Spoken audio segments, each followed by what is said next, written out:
अचूक आणि वेगवान नव्हे तर आपण पाहत आहात निपक्ष निर्भीड रोखोक चौफेर महाराष्ट्र न्यूज। सीआरपीएफद्वारे गेली 31 वर्ष देशाची सेवा करून सेवानिवृत्त झालेले सैनिक कैलाश कांबळे हे 31 जानेवारी सेवानिवृत्त झाले। त्यांच्या सेवानिवृत्तीचा गौरव समारंभ सोहळा वाळकेश्वर येथे आयोजित करण्यात आला होता। यावेळी व्याख्यानमालेचे आयोजन करण्यात आले होते। दरम्यान कैलाश कांबळे यांच्या कार्याचा जीवनपाठ समाजासमोर मांडण्याचा प्रयत्न केला। देशाच्या सीमेचे संरक्षण करणारा सैनिक हा आमचा खरा हिरो आहे आणि तोच हिरो तरुणांसमोर हिरो म्हणून येईल। त्यावेळी आदर्श व्यक्तिमत्व तरुणांमध्ये निर्माण होतील यासाठी सैनिकांचा जीवनपट समाजासमोर यायला हवा, असे मत माजी आरोग्यमंत्री राजेश टोपे यांनी व्यक्त केले आहे।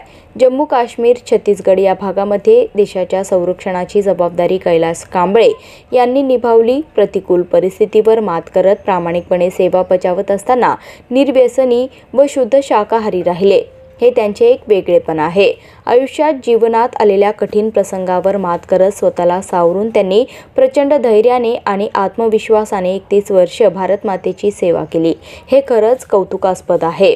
देशाचे संरक्षण करणारा सैनिक जेव्हा सेवानिवृत्त होतो, त्यांच्या सेवानिवृत्तीचा कार्यक्रम समाजाने व त्या सैनिकाच्या गावाने मोठ्या सन्मानाने साजरा करणे काळाची गरज आहे। कार्यक्रमाला आजी माजी सैनिकांची प्रमुख उपस्थिती होती। सेवानिवृत्तीचा कार्यक्रम समस्त समाज शहागड वाळकेश्वर वासियांच्या वतीने आयोजित केला होता। आमचे प्रतिनिधी अंकुश गायकवाडसह कयूम तांबोळी, ब्युरो रिपोर्ट, चौफेर महाराष्ट्र।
ग्रामीण भागातील ग्राउंड रिपोर्ट, महाराष्ट्रातील चालू घडामोडींची अचूक माहितीसाठी चौफेर महाराष्ट्र न्यूज चॅनलला सबस्क्राईब करा आणि शेअर करा.